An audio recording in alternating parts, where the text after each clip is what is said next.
Hi guys, and welcome to memory part 3. We're going to be looking at a couple different things in these memory notes. First of all, sensory memory, looking a little bit more at our short-term and then our long-term memory, and then at the very end talking about amnesias and what happens when people are unable to make memories. So let's start by talking about sensory memory. So sensory memory is going to be dealing with either your hearing or your visual. Those are the two things that we're going to focus on. But think about sensory memory as anything that you're sensing in your environment. So I think in the first notes we said that it's anything that elicits a stimulus, which means that your neurons are firing. So this is going to be like a fleeting type of memory. Remember, that's the very beginning stages is our sensory memory of making memories. So Sperling's memory experiment we're actually going to talk about, and I'm going to show you this right here. So what Sperling wanted to see was how long we could keep something either or visually or auditorily, so sounds or sight, in our memory, in that kind of fleeting memory. So what he did is he took patients and he flashed up these 9 letters just for a flash, so like a 20th of a second, flashed it in their visual field, and then asked them afterwards to tell him how many letters that they could name. And it turns out that people could only, when flashed these letters right here, could only say about half, a little bit less than half, so they could name about 4 or 5 of those letters. And so it was originally thought that that we weren't able to keep that many letters in our visual memory for a short amount of time. But when he asked them to, after flashing it, just name the top ones, the middle, or the bottom, they were able to do that. So it's not that that the flash did not go into their memory. It was just that it went away before they could name all of them. All right, so all 9 of those flashed into their memory for a short amount of time, their sensory memory, but it disappeared before they could name all 9 of them. It did not disappear before they could name 3 of them. So what he found is that there's this limited amount of time. This is called iconic memory. So iconic memory are things that are flashing, into our visual field, that kind of like that flash bulb, and then going away. And we found something very similar with sound, so we call that our echoic memory, and that's things that kind of stay in our ears even though we're not conscious of it. You are probably aware of this in class. If you're like talking to your friend and the teacher wants to catch you on what you just missed, so they're talking or you're just not kind of paying attention, and they might say, "Oh, Enrique, what's the last thing I just said?" And because of your echoic memory in your ear, you might be able to say, "Well, Miss Myers, you were talking about Sperling's memory experiment." Even though you weren't listening, that echoic memory is a type of sensory memory that stores it in your short term, right? So very short term, for a couple seconds, that allows you to take information out of what you just heard or what you just saw. All right, so that was Sperling's experiment. Now, a lot of research has been done on exactly how long our working short-term memory is, and then what is like the maximum amount of information we can put into that memory for remembering, right? So how many things can I keep in my short-term memory? So what Sterling found was that it was about 3 with your iconic and your echoic memory, so about 3 characters. Now, what further research has showed us on our working short-term memory is that our magic number is about 7. And this may seem kind of, what I want to say, duh to you, like you know that like phone numbers are 7, that there's these 7 primary colors, that there's 7 musical notes, but that is not by accident. Brain research has showed us that 7 is kind of our short-term best number, so we can fit about 7 units into our working term, plus or minus, and they go off of that to create things that are easy to remember. So the 7 wonders of the world, the 7 deadly sins, the 7 primary colors, 7 days of the week. We're able to keep those things in our brains. You think about a phone number, very easy. When the phone company got bigger and we started adding more phone numbers, we actually found it's a lot harder to memorize the area code in front of the 7 numbers of a phone number. So think about trying to memorize someone's phone number, or you hear a phone number on the radio and you're trying to call in. You can keep it in your working short-term memory for a good amount of time, especially by repeating it to yourself, and then it'll go away. But if you're trying to remember the area code in front of it, it gets a lot harder. We talked about your social security numbers are easy to remember because they're chunked. right? So there's a 3 digits, 2 digits, 3 or 4 digits, so it makes it easier to remember because it's chunked, even though it's more than 7. And so we need to know that 7 is our magical working number for short-term and working memory. All right. Now, someone asked me in class today, I think it was Alex Bittner, can our brains fill up? And I saw this slide and I thought of you, Alex. So you asked me, can your brain fill up? Like, is there a maximum amount of storage, like an attic? Like, can I just like pack a bunch of stuff in there and there's always a lot of room, but then you'll reach this certain point. And so when I was reading today, I found out that it's not true that your brain doesn't fill up, that it's actually it's limitless to the amount of memories you can put in. So here's some unlimited nature of long-term memory. So we're going into long-term memory. And we'll talk about how that happens.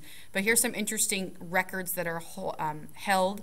You might need to come up with these examples, which you'll never have to memorize the numbers. So speed cards, the shortest time to memorize a shuffled pack of cards was 26 seconds.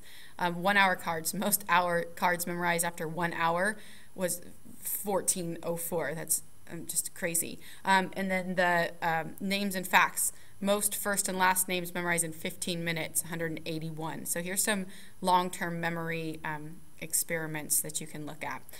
All right, so how that actually happens. So now we're going to move from talking about these ideas of memories to looking at what is actually happening in your brain when you're making new memories.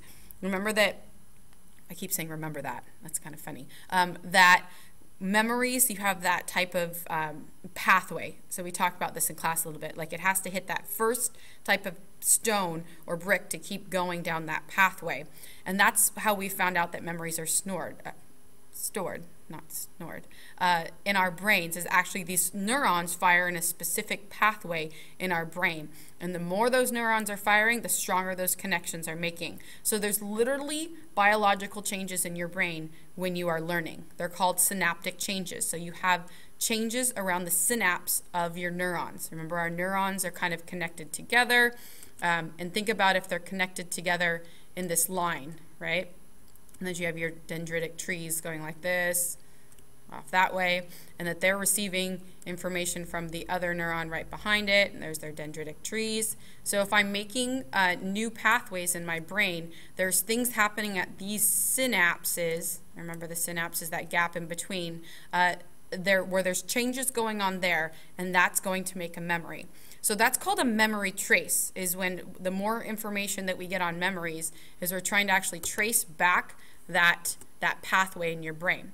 And so what researchers have found is there's something called LTP. You need to know LTP, so long-term potentiation. Long-term potentiation. This is the information on those synaptic changes. So there's something that happens right here at the synapse where I'm making more connections between neurons, and the longer those connections stay, so the long-term potentiation, think back to action potential. So if that firing keeps occurring, I'm going to make stronger and longer memories, okay? If I keep having to use that same pathway, if those axons keep firing onto each other, that is the consistent firing of neurons in a specific path, so long-term potentiation. Now, the evidence that we have for LTP. Now, if we give a mice, so there's a ton of information that we get from experiments done with mice. If we give drugs to mice that block LTP or interfere with it, they're unable to make memories. If we create a mouse that doesn't have an enzyme, we haven't talked too much about biology this year as far as enzymes, but remember, enzymes are proteins. So mutant mice without this enzyme protein needed for LTP can't find their way out of a maze. They're unable to make memories. If I block LTP preservation, it can erase certain learning. So that's how we know that LTP has a huge role in memory.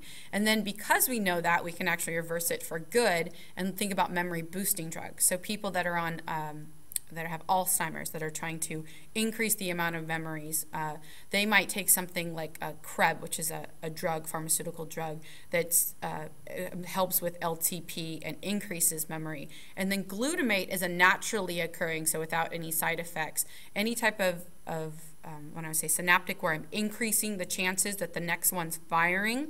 Remember, that's glutamate. It's excitatory, and GABA is inhibitory. So glutamate is a memory boosting drug as well. Okay, So what we know, because there's so many things happening at those synapses with memories, there are things that could be at those synapses of my neurons that could actually get in the way of making memories. So stress releases hormones.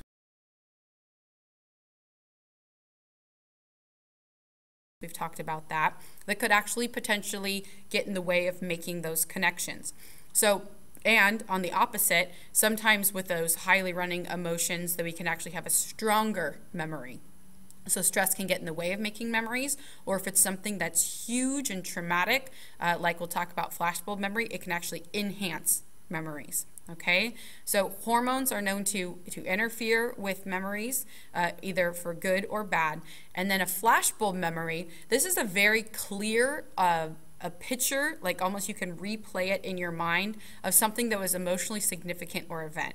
So there's some things that have happened throughout history that are like classic flashbulb memories, meaning like you can remember where you were at, what you were wearing, who you were with, and you can almost replay it in your head about what happened there. So I was just looking up some of these. Some research has shown that like the bombing of Pearl Harbor, the Kennedy's assassination, the Challenger explosion, Princess Diana's death, September 11th, this is my favorite,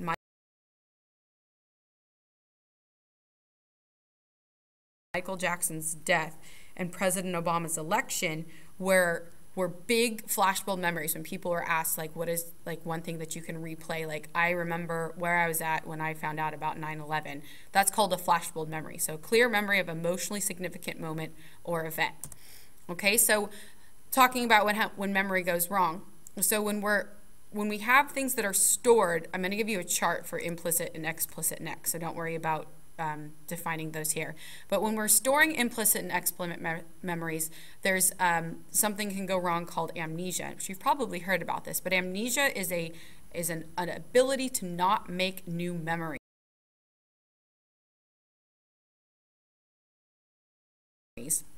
And HM studies, this was a huge case study that like anyone who deals with memory knows about. So HM, the story or the movie 50 First Dates was actually based off of HM, and he was the guy that was unable to make new memories. He had a portion of his brain removed for other reasons, and for some reason he could access all his old memories, but he could not make new memories. So the researcher said that I've worked with him for 50 years and he still doesn't know my name.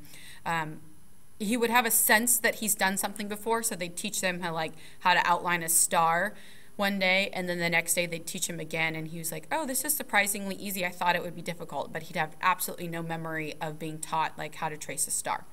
All right, so let's talk about two more things and then we're done, implicit and explicit. So when we're talking about restoring or retaining information, storing memory in the brain, you have two different types of memories, implicit and explicit, and I have a chart for you next that you can copy down. You need to know that implicit memory is non-declarative memory, meaning that you can't declare that or say that you know it. It's just something that you know how to do. There's a lot of procedural things that we do with implicit memory. And then explicit is declarative memory. So this is stuff that like you have to do on your test. Like you need to declare that you know the definition of or the meaning of something. And these two different types of memories happen in two different parts of your brain. We've talked about the hippocampus for making memory, but cerebellum, that's, remember, at the back of our head, our brain stem right here. Our cerebellum has a lot to do with balance and coordinated movement. And a lot of the implicit memories that we make are stored in the cerebellum. So those are like procedural, how to throw a ball, how to type, how to write. Those are going to be implicit memories, non-declarative in our cerebellum. So here's the chart I promised. Okay, so there's two types of long-term memories. They can either be explicit or implicit. So explicit, let's follow this way down first. That's called declarative. You should have this in your notes. Please be writing down these charts in your notes. There, the beginning of the year, we talked about organization. These are the best ways to organize things in your brain. So these declarative things, conscious recall, like name the first president of the United States, that is processed in the hippocampus. So the part of our brain that we memorized for memory. Now those are facts, knowledge, personal experience, so even knowing yourself. Your memory, even though we've talked about knowing other things and knowing people and procedures, your memory is also in charge of knowing yourself, knowing things about you. Versus implicit memories, think about like they're inside. They are without conscious recall, Non-declarative procedural. These are processed by other parts of the brain, like the cerebellum. These are skills and motor and cognitive, and then like their classical conditioning things that we talked about in learning. Those are stored in your behavior part, your cerebellum, versus your hippocampus. Okay, so things that you are not thinking about without conscious recall, those are implicit. They're stored in a different part of your brain. This is really interesting to know for like brain research. When there's certain parts removed or damage done, which part was damaged might have a big impact on how it affects your memory. Okay, so that is the end of our storage notes, memories part 3. Make sure you have all those charts copied down. Come with any questions, and I will see you later.